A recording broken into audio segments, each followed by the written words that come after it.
It can all happen so fast. A death, a diagnosis, a disagreement. Families find themselves in court, arguing over care and cash. When a conservator comes into the picture, much of the money may be gone before you know it. The conservator can be a family member, but it can also be a professional who doesn't need any special license or even education.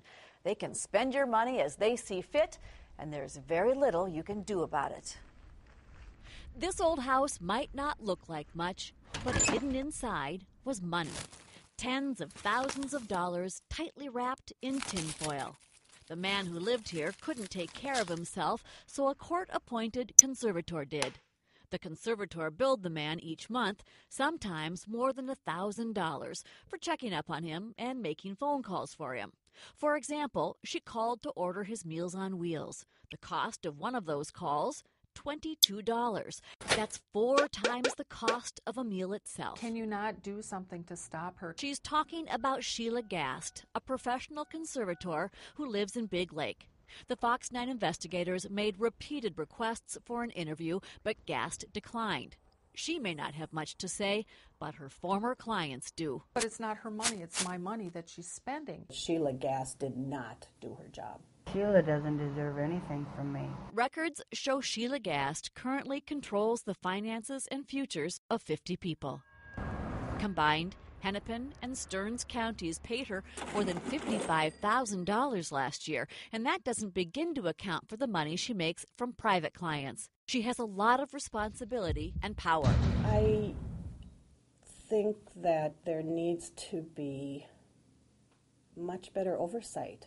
Dale Mickish was a good guy, drowning in alcohol. We were really concerned when he was drinking. His sister Jackie regrets the day Stearns County appointed Gast to take control of her brother's life, including his house and his money. She was supposed to handle Dale's finances, stay on top of his, bills. She was supposed to protect him. And Mickish owned a nice little place on the lake.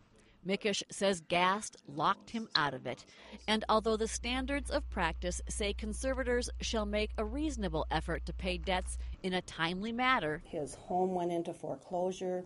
She didn't pay the house payments. In a letter to the court, Mickish wrote that money was available for the house and his car. But this letter from the bank says that Gast withdrew $2,000 from the account, and since that day, we have not received any payments on Mr. Mickish's car loan account, and the account is seriously delinquent. So she obviously wasn't paying that bill either. Mickish wrote the court complaining the only money Gast gave him was $250. He called and asked for some money so he could buy his daughter some Christmas gifts. That was the only money the entire time she was in place that she provided him. This annual accounting shows Gast paid herself $2,800 to be his conservator. Cheryl Johnson's whole world is this hospital bed. All she has to look at is a TV and pictures of her family. She's a paraplegic and is recovering from a number of health issues. For me to be down now, it's devastating. Johnson used to live in her handicapped accessible townhouse. I had my townhome paid for. I had a good share of money in my savings account. But in 2001, her bad luck began. It included mental and physical health issues. Stearns County appointed Gast as her conservator. Gast placed her in a number of care facilities. Johnson's only been home 6 months since 2001. When I went home, she gave me $100 for the first month, and there wasn't a thing in the house to eat. Annual accounting reports show that Gast paid herself at least $7,000 to administer Johnson's estate. Other bills ate up the rest of the savings. Terrible. And there's more than money. Johnson's daughter wrote the court complaining that Gast did not bring Johnson's shoes, clothes, or eyeglasses in a timely fashion and says the home has not been maintained. It sits frozen in time. Furniture just waiting to be sat in. But that won't happen. Gast wants to sell the house, and a judge approved it against Johnson's wishes. She killed me. And then there's Carol Klein. She got married on a bridge to signify crossing into a new life, but soon everything crumbled. Her new husband died suddenly of a heart attack. That was the beginning of my nightmare. Klein found herself in court fighting with his daughters to get her share of the nest egg, which included this house in Columbia Heights. An Anoka County judge approved Sheila Gast as personal representative. That's when hell started. And tell me about hell. Hell was trying to get a hold of Sheila Gast, her not returning my calls. Klein says it got worse. I was making Dave's house payment in addition to the house that we resided in, and I had to pay the utilities and keep two houses going on one income. And it got to the point where, out of despair, I had to go to the bank and take out a loan to keep his house out of foreclosure. Out of $200,000 that Klein's husband left behind, nearly $50,000 went for administration of the estate, including $7,000 for Gast and at least $9,000 for an attorney who works with Gast.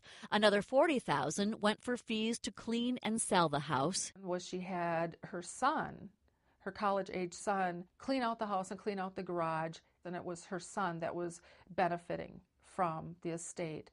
So at my expense, $11,000 she charged for that, and there was nothing that I could do about it. Klein wrote the Anoka County Court to complain about the bills, and the clerk's court flagged the account, questioning the attorney and cleaning fees. But Klein says she ran out of money to fight any further. You feel helpless, you feel hopeless, you just feel like there's nothing you can do to fight this woman.